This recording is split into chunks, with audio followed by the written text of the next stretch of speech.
Hello, I'm Father George Saltzman from the Harvard Catholic Center. I wanted to mention a virtue that we often neglect that's uniquely useful in life, and I wanted to give you some instances first. There were immense obits, not little death notices, but obituaries, full page inside, in most of the newspapers of the world for a famous movie mogul and communications czar, Sumner Redstone, who died just a couple of weeks ago at advanced age. And it was remarkable what he'd done, very distinct individual. But the most interesting thing in the whole life was what happened to him in Copley Square in Boston in, I think, around 1979. He was in the hotel there and it caught fire, and the fire flames actually came into his room, licked his legs, burnt them, and he got out on the window, but there wasn't really much of a ledge or a sill to mention. But he found something he could use and not fall. He held on to the window. And but then what happened was that area caught fire, and he still held on anyway. And he was determined that he wasn't going to leap and be free of it because he would die. And he was determined to hold to life. And so he did that.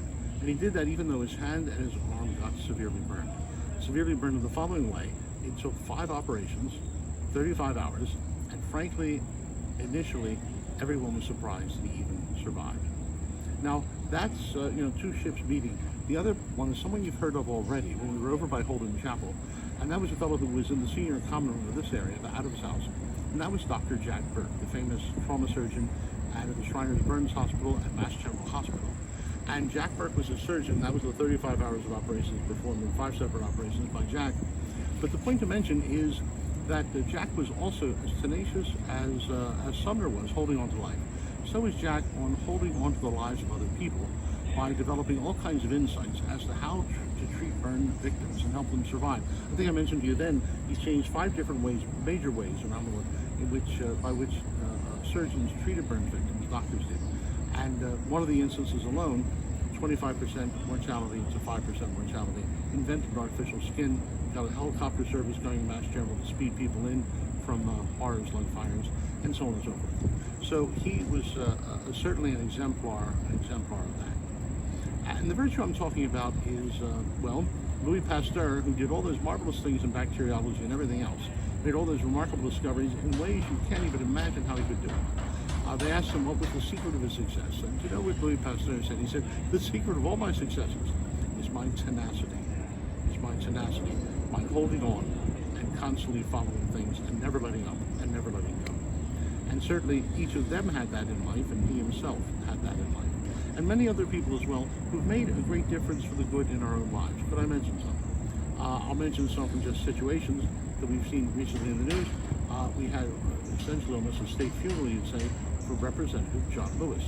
Representative John Lewis is famous for many things, which took remarkable courage, and particularly the crossing the Edmund Pettus Bridge there in Selma. And other people in the movement who were as wholehearted as he thought it wasn't going to quite work, but he was absolutely tenacious, and he held on to that as a value. And actually, it was through the way they were treated, sad to say, that in film around the world and throughout the country, people became aware of what people had to put up with, and it made it absolutely graphic. And that was, if you think of it, due to John Lewis's tenacity in that and in everything else.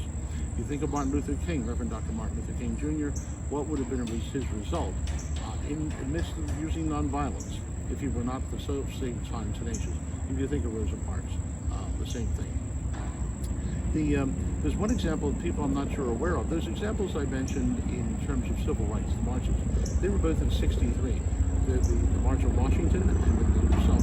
The 25 years before, in 1938, there was an equivalent example, and that was in Birmingham, to the Civic Auditorium.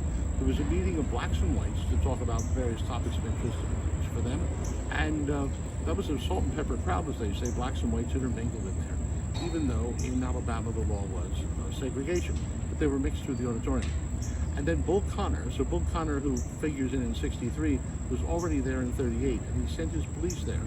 He was head of police. He sent the police to ring the building the first full day, and then he sent them in to segregate the crowd, blacks on one side, whites on the other. Mrs. Roosevelt, the First Lady, Eleanor Roosevelt, Teddy Roosevelt's niece, was sitting with some black friends, and she stayed on the black side until one of Bull Connor's policeman went up and hit her, 6 years First Lady, on the shoulder with his billy club. And so then she moved not to the white side, but out into the aisle of the big auditorium. You used to be able to find that on Google. You can't anymore. If anybody could help me find that and explain why, I would love to know. But it was a really remarkable picture, simply not completely. And so the courage of people having the courage of their convictions with remarkable tenacity. What a powerful thing that is.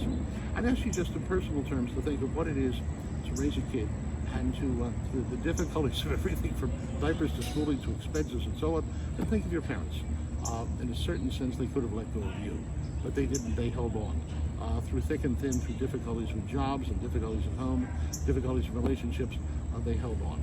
Tenacity, that remarkable virtue, in ways we don't even give much credit, but essential for life and so many of our institutions.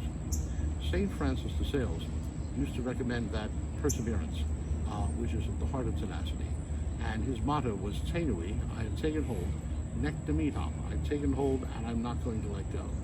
We would say that necessarily of our faith, holding on to God, in a sense with both hands, and allowing God to hold on to us. How important that. Holding on to the hope the faith gives us, and holding on in love to those who also want to hold on to us if we'll give them the chance. May God bless you.